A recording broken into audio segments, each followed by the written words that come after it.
On February 4, 2026, Meghan Markle arrived at Dubai International Airport with major business plans in motion. Luxury brand meetings were scheduled, quiet sit-downs with regional media were lined up, and a private dinner with golf investors was set ahead of a March campaign launch. Instead, she was calmly stopped by border officials, escorted to a private interview room, and, without raised voices, accusations, or formal action, politely turned away. Sources say Meghan reached out to the British royal family, not the U.S. Embassy, seeking diplomatic backing. As Prince Harry's wife and the mother of 2 royal children, the move sparked immediate questions. So what caused such a firm refusal? And why would Dubai, known for discretion, reputation control, and elite access, decide to quietly close its doors? She arrived expecting VIP treatment but left restricted, muted, and on her own. Why did one of the world's wealthiest power centers take such a hard stance on Meghan Markle? And what behind-the-scenes concerns influenced that decision? The response landed fast and unmistakable. She no longer represents the crown in any form, nor is she authorized to invoke our name for private endeavors.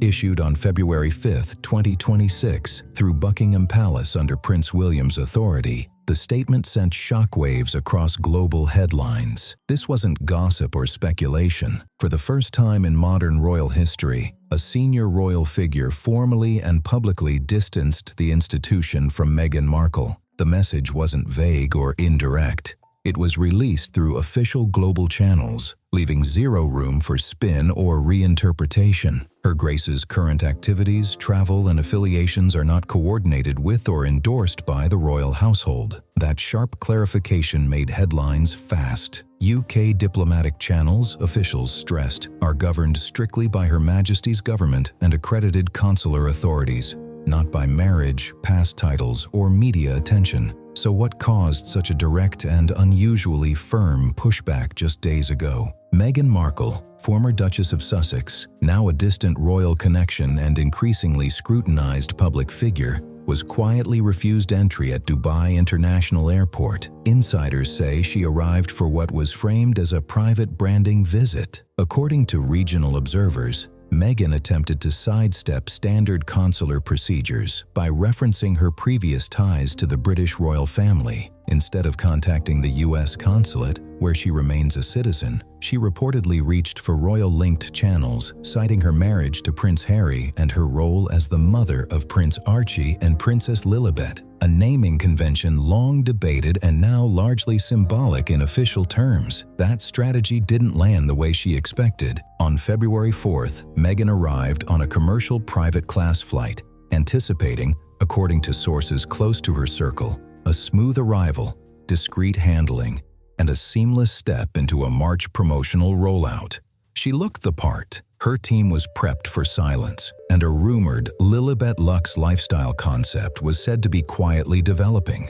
But the warm reception never came. Instead, UAE immigration officials calmly pulled her aside, asked routine questions, and invited her into a private room for a standard review. Her passport was briefly held, then returned. No confrontation, no raised voices, but the message was unmistakable. Entry would not be approved at this time. Within the hour, she was guided back onto the next available return flight. The UAE offered no official explanation, and that silence spoke volumes. Under Article 11 of UAE Federal Entry Regulations, border authorities have full discretion to refuse entry. No reasons given, no follow-up required. Meghan reportedly exited the terminal quietly.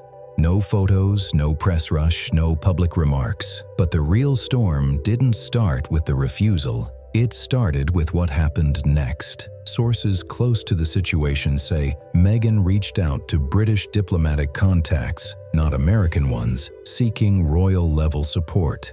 According to senior regional insiders, she claimed eligibility for special consideration based on her legal marriage to Prince Harry, a figure tied to royal lineage. That argument raised serious flags. She also referenced being the mother of 2 children publicly styled as Prince and Princess, a label rooted in legacy-era conventions and now viewed as largely symbolic in official practice. Insiders say timing played a role too. She was reportedly on a tight schedule to return to California ahead of spring academic registrations for Archie and Lilibet, a process that has previously involved complex jurisdictional conversations at the state level. Those details, sources say, were quickly passed along for formal verification, and that's when the shock hit. Buckingham Palace delivered a direct and unmistakable refusal. Prince William's response shut down any remaining gray area. Meghan Markle's travel matters, the statement made clear,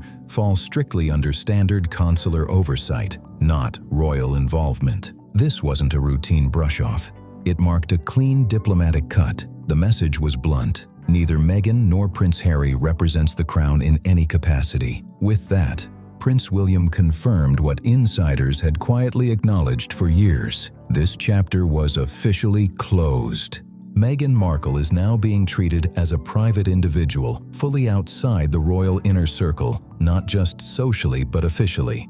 Any ability to lean on past royal ties for public, business, or strategic purposes has been formally shut down. That position was reinforced just hours later when Princess Anne clarified during a press-side briefing that Meghan Markle and Prince Harry, while still family by name, do not speak for or act on behalf of the royal institution. The message was blunt and locked in. Any effort to project royal connection for branding, business, or personal leverage directly goes against the standing terms agreed to during their 2020 departure. Since then, Meghan's camp has gone completely quiet. No statements from her PR team, no public appearances from Harry, and no attempt to push back on the narrative. Behind the scenes, palace insiders and regional diplomatic sources confirm that Meghan's attempt to enter using implied royal consideration was formally noted and declined. Her planned Dubai media schedule for March 2026 has been fully scrapped. A separate initiative involving Saudi Arabia, once rumored as a next move, is now reportedly under heavy internal review amid growing concerns around brand alignment. The doors Meghan once believed were wide open now appear firmly closed. What happened in Dubai wasn't sudden or random. It was the result of mounting pressure across multiple fronts: business setbacks, tightening legal oversight, shifting global alliances, and a steady loss of institutional backing. The image Meghan once carefully built hasn't just dimmed, it's splintered. Since February 4th, her media operation has gone silent. But the background tells the real story. This wasn't a one-off setback. It was a long-building reckoning finally coming into view. Sources close to the owner of Meghan and Harry's Montecito residence now confirm what had quietly circulated for months. The couple's departure wasn't a lifestyle choice. It followed ongoing payment delays, disputed property changes, and a growing disagreement tied to outstanding local obligations. On January 14th, the lease relationship was formally ended, bringing their stay to a sudden close. A low-profile court filing in Santa Barbara County, later uncovered by investigative reporters,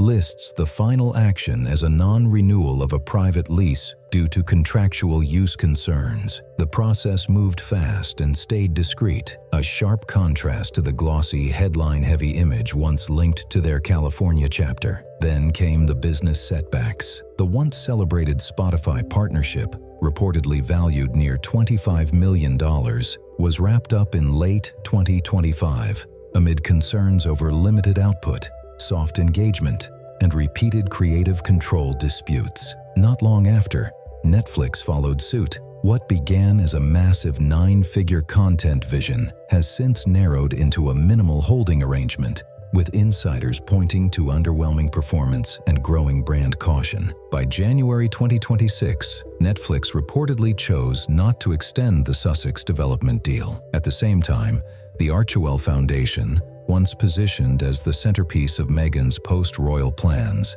has come under formal review in both the US and the UK. Authorities are examining financial reporting practices, internal compliance, and staff separation procedures. Multiple former associates have since filed civil complaints citing unpaid compensation and contract disputes. Federal reviewers are also assessing claims tied to Meghan's commercial wellness ventures, including questions around partnership representations. Behind closed doors, a sensitive inheritance disagreement involving Tyler Perry, once considered a key post-royal supporter, has reportedly surfaced, with sources saying tensions escalated over financial expectations and trust. The unraveling, insiders say, is no longer private. It's spreading across every front. The result was a brand sliding fast by late 2025. Behind the scenes, Meghan quietly began shifting her focus toward the Middle East, floating herself as a cultural connector for modern Arab women. The pitch confused geopolitical analysts and reportedly raised alarms among royal advisors. Insiders say early-stage talks were underway with media buyers in Dubai, Qatar, and even Saudi Arabia. She was positioning herself as a global empowerment figure.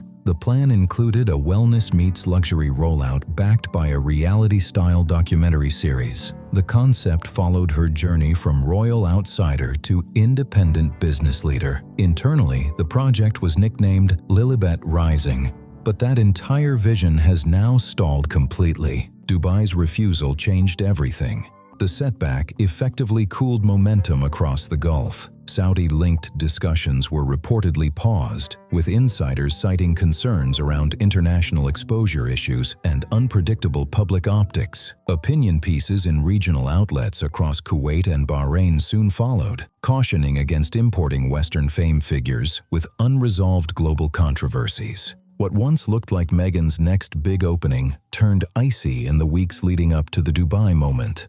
Her PR team reportedly tested every narrative angle: reinvention, resilience, global feminism, motherhood, but each attempt reopened old questions. Allegations about staff treatment, first raised years ago, resurfaced in fresh accounts and renewed chatter. Claims that Meghan strategically shapes media moments to reposition herself have also gained traction.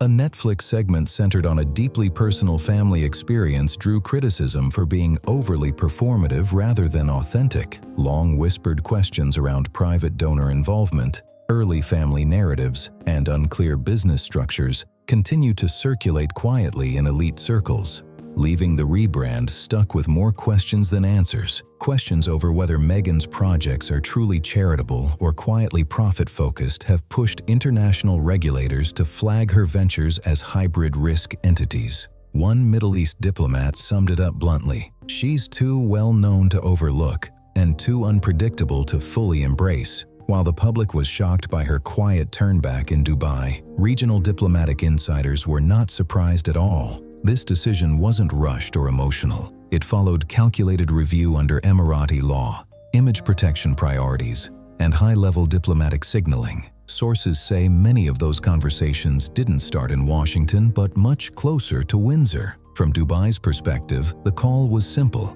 Meghan Markle presented a reputational question mark, and the country wasn't willing to roll the dice on uncertain optics. Under updated UAE immigration statutes, border authorities have full discretion to approve or refuse entry. No appeal required and no explanation owed. That framework applies to everyone, but insiders stress what set this case apart was the level of perceived profile exposure tied to her visit. According to multiple advisors speaking on background, concerns weren't about criminal behavior. The issue was volatility. Meghan is widely viewed as a controversy amplifier, with unresolved legal and financial reviews still circulating internationally, an awkward fit for a nation focused on polished soft power. Dubai immigration officials reportedly applied a 4-point internal risk review.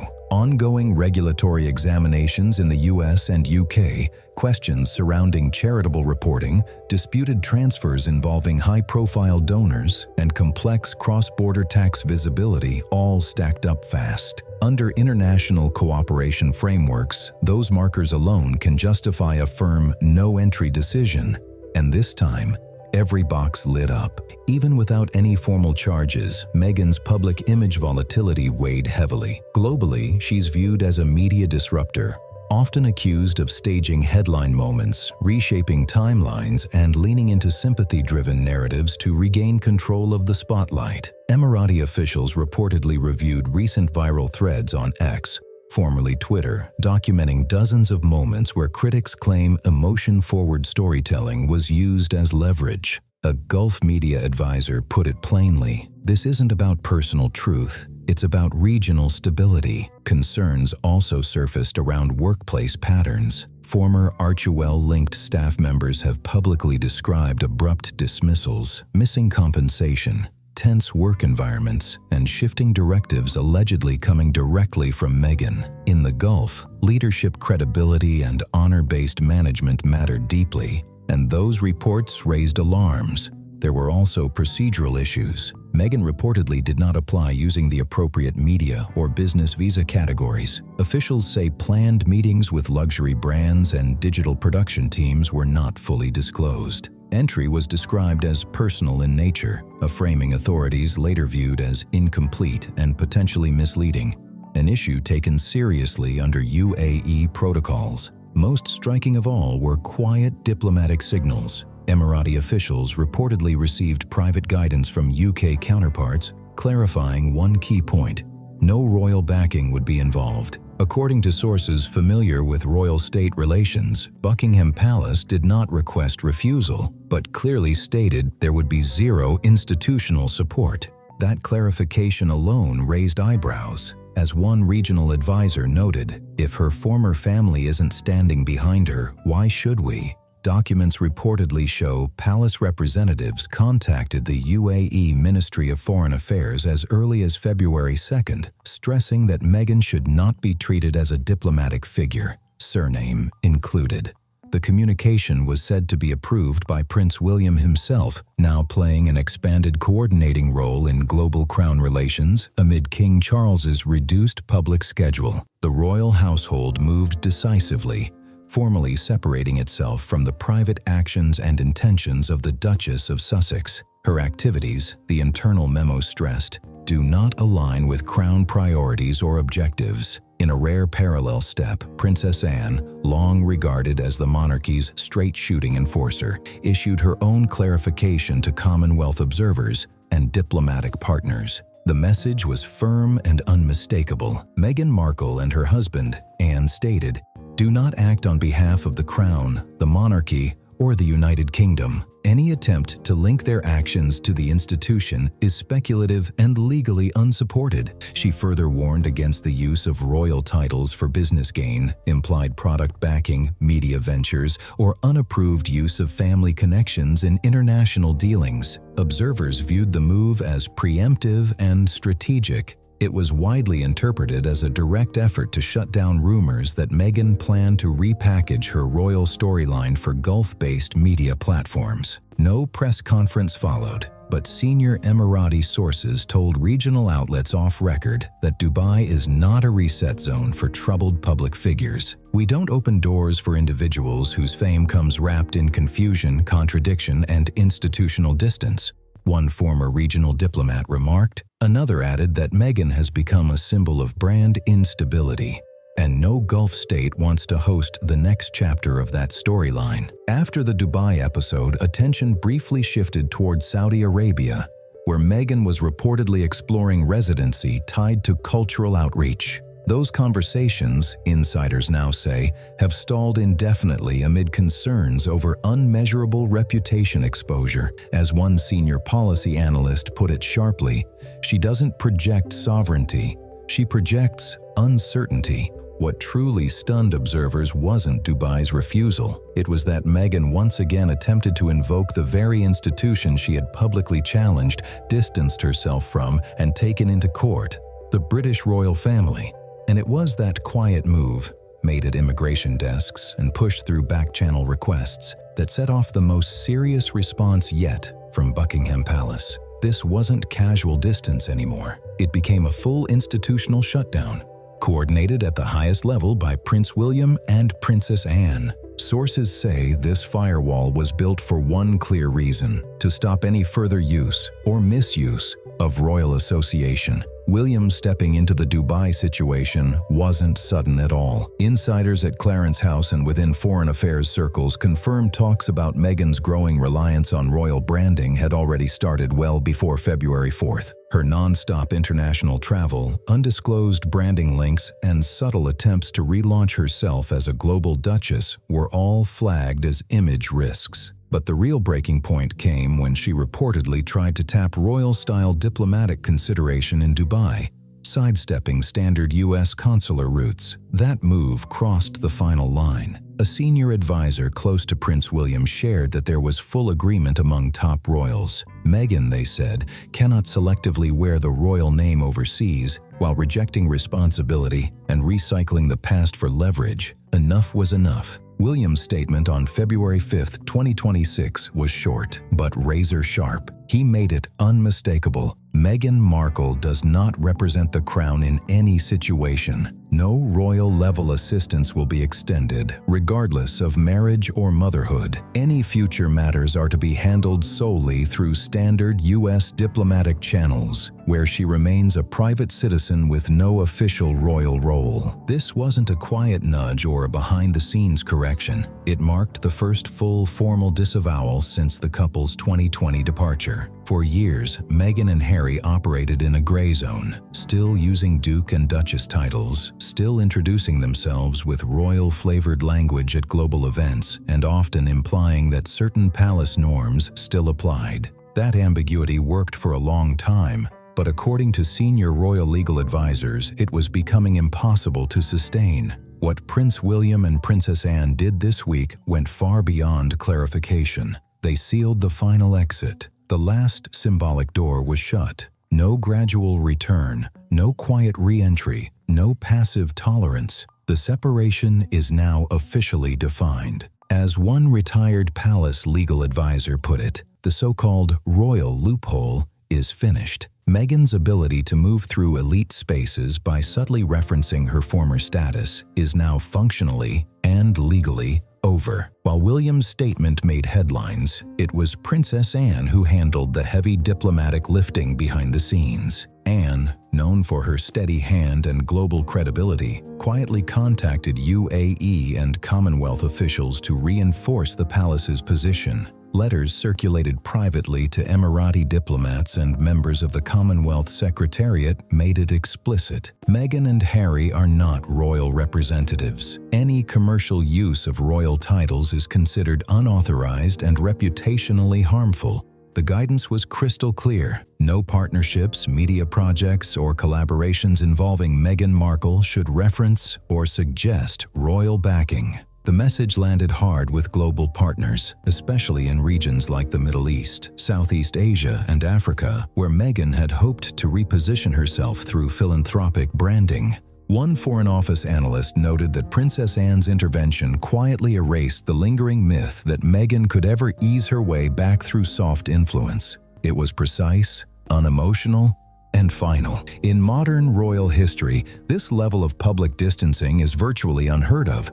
Not due to criminal matters, but because of sustained image exposure and long-term reputational strain. Inside palace walls, Meghan's shift from a globally celebrated empathy figure in 2021 to a diplomatic concern by 2026 is now being treated as a textbook example of brand containment. A confidential internal memo from late January, later shared with select media, reportedly placed Meghan in a high-risk profile category. The reasoning was clear. She may attempt to leverage symbolic royal association to gain international traction. The memo warned that such behavior creates a soft reputational hazard to the monarchy's neutrality framework. As a result, no logistical, financial, or narrative support should be extended by any royal-linked entity. Royal correspondent Tim Harris confirmed the classification was approved by the Lord Chamberlain and circulated to the Privy Council.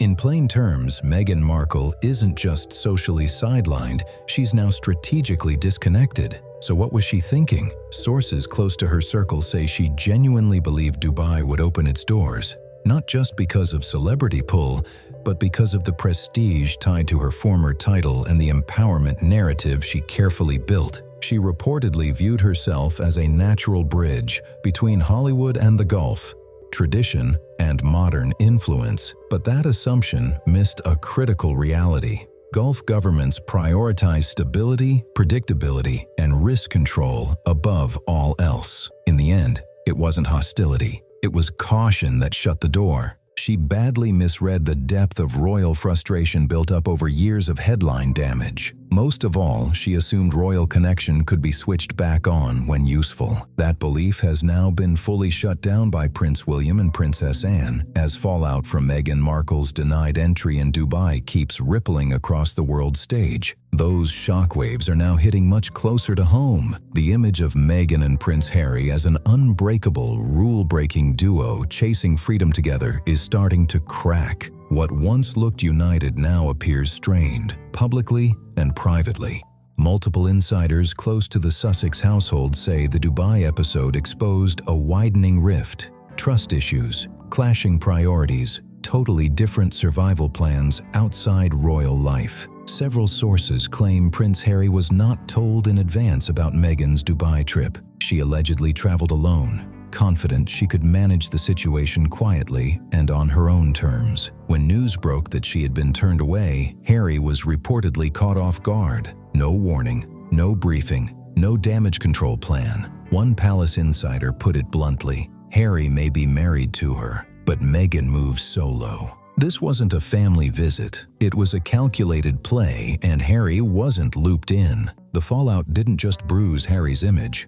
It shook what trust was still standing. He was once again linked to a situation he had no control over. Former staffers and 2 anonymous household sources say communication between the pair has grown tense in recent weeks. Meghan and Harry are now reportedly keeping distance at their temporary Bel Air stay, even using separate rooms, a quiet sign that the pressure is no longer just public, it's personal. Around staff, they're described as politely distant, civil but cold. Long conversations are rare unless they involve Archie and Lilibet's schedules. The vibe is no longer affectionate or united. It's clipped, transactional, and tense. One longtime friend of Harry's told a British tabloid that he feels like he's trapped in someone else's PR battle. He didn't sign up for this, the friend said. He wanted freedom, not constant fallout. Financial pressure has only deepened the strain. With the Spotify deal fully wrapped, Netflix reduced to a limited arrangement, and Archewell funds paused amid ongoing review, the Sussexes are facing rising legal costs, cancelled opportunities, and unstable living arrangements. According to several sources, Meghan believes the solution is to push outward, new regions, new markets, even if it means testing diplomatic limits like she attempted in Dubai. Harry, on the other hand, is said to be craving something quieter and more grounded. Some insiders say he's even explored a low-key path toward personal reconnection with his family. That clash in direction has reportedly sparked repeated late-night disputes, described as intense, whispered, and increasingly one-sided. Meghan is said to accuse Harry of pulling back and choosing comfort over courage. Harry, in turn, reportedly feels she keeps pulling him into unnecessary conflicts that leave lasting damage. Despite reports that Harry has reached out privately to palace-linked contacts, those efforts have gone nowhere. William continues to keep distance. King Charles, already under heavy national pressure and health-related limits, is said to have emotionally shut down that channel altogether. Even Princess Anne, once among Harry's quiet supporters, is now believed to have no interest in revisiting reintegration, while Meghan remains central to the picture. The message from inside the institution appears firm. Family ties may remain, but the doors of return are not reopening anytime soon.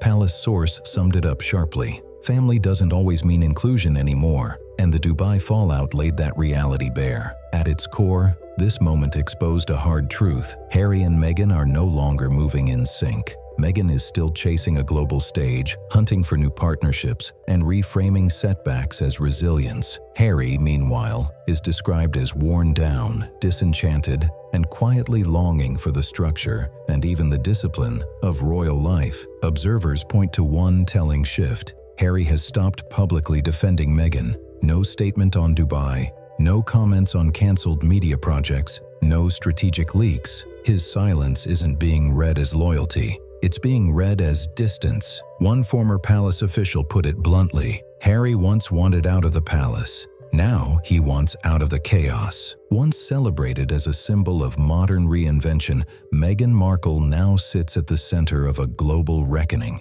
The events of early February 2026, her refusal at the Dubai border, the firm distancing by the royal family, and the rapid collapse of Middle East media plans, did more than bruise her image. They may have closed the chapter on her post-royal rise. There was no press conference, no clarification, no public reset, just a widening silence that says more than any statement ever could.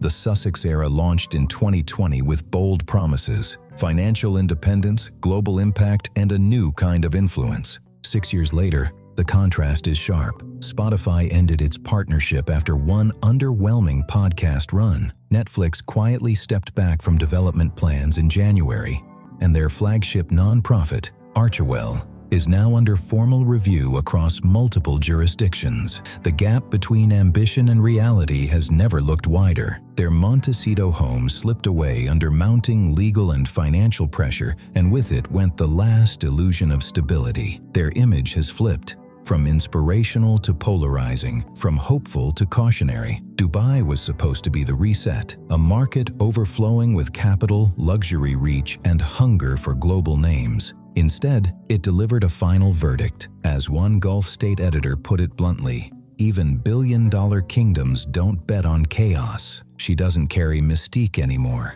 She carries baggage. Dubai's refusal wasn't reactive or emotional. It was the end result of years of controversy slowly hardening into reputational gridlock. Recent internal reviews from international risk firms reportedly flagged Meghan as a Tier 1 controversy profile. The concerns cited were extensive: past workplace complaints dating back to her Kensington Palace period, repeated accusations of narrative shaping in high-profile interviews, and a documented pattern of blurred lines between business ventures and charitable branding. Ongoing financial disagreements involving high-profile donors, including Tyler Perry, and unresolved inheritance matters have also continued to surface quietly. Add to that lingering questions around documentation and legal handling of family-related records, still whispered about in professional circles on both sides of the Atlantic. And the scrutiny only deepens. There are no criminal allegations on the table, but in diplomacy and luxury branding, constant review alone is enough to shut doors. Following the UAE decision, insiders say Meghan's outreach team quickly sought alternatives across the Gulf, Qatar, Bahrain, anywhere willing to listen. None moved forward. Saudi Arabia, once viewed as the last realistic opening, has reportedly paused all engagement. Even North African outlets that previously showed interest in a female empowerment media concept have backed away. In Europe, brand conversations have cooled sharply. The message is consistent and unmistakable. The window hasn't just narrowed, it's closing fast. Scandinavian investors have quietly stepped away from a planned skincare collaboration this month, citing heightened exposure concerns tied to the U.S. market. Several mid-level publicists and legal advisors have also withdrawn representation across multiple regions, east to west, north to south. The message has settled in fast. Meghan Markle is now viewed as too volatile to manage. At the center of this unraveling sits a hard truth. Meghan overestimated the staying power of symbolic royalty. She believed that marriage to a prince, even estranged, even removed from duty, would always function as a global pass. That royal identity, she assumed, could be tapped, reshaped, or reactivated when needed. As of February 2026, that assumption has been formally dismantled, publicly and institutionally. Prince William's declaration and Princess Anne's behind-the-scenes guidance drew a bold line. Meghan no longer holds royal function, authority, or institutional backing. No diplomatic leverage. No symbolic privilege. No soft power protection. One royal court insider summed it up sharply. She played royalty without the structure, and the world stopped buying it. Back in California, Meghan is now facing a different kind of isolation. Not global attention, but domestic pressure. Sources say renewed attention around private schooling arrangements and compliance processes has brought increased administrative scrutiny. No allegations, just oversight questions resurfacing under standard procedures. Still, in the current climate, even routine review adds weight to an already heavy moment. The pressure keeps building, especially as reports circulate about frequent staff changes within the children's care environment. At the same time, Harry has grown noticeably withdrawn, described by friends as emotionally drained and financially boxed in. His recent attempts to reconnect with palace channels have gone unanswered, and quiet whispers suggest he may be exploring private legal mediation, not necessarily for separation, but for clearer boundaries around custody and assets. The long-repeated idea that Meghan and Harry could step back, not fully step away from royal life, is now finished. 6 years after their dramatic exit from Buckingham Palace, the fairy tale Meghan once imagined has collapsed. What began as chosen distance now looks like enforced separation, sealed by palace decree and reinforced by global sentiment. What's left is a warning story: ambition without an anchor, visibility without institutional support, fame without a foundation. One media strategist once close to Meghan summed it up with brutal clarity. Meghan believed the world would chase her after she left the palace, but instead, the world paused, watched, and moved on. If you found this breakdown eye-opening, make sure to like, share, and subscribe for more deep dives like this. Drop your thoughts in the comments below, and I'll see you on the next one.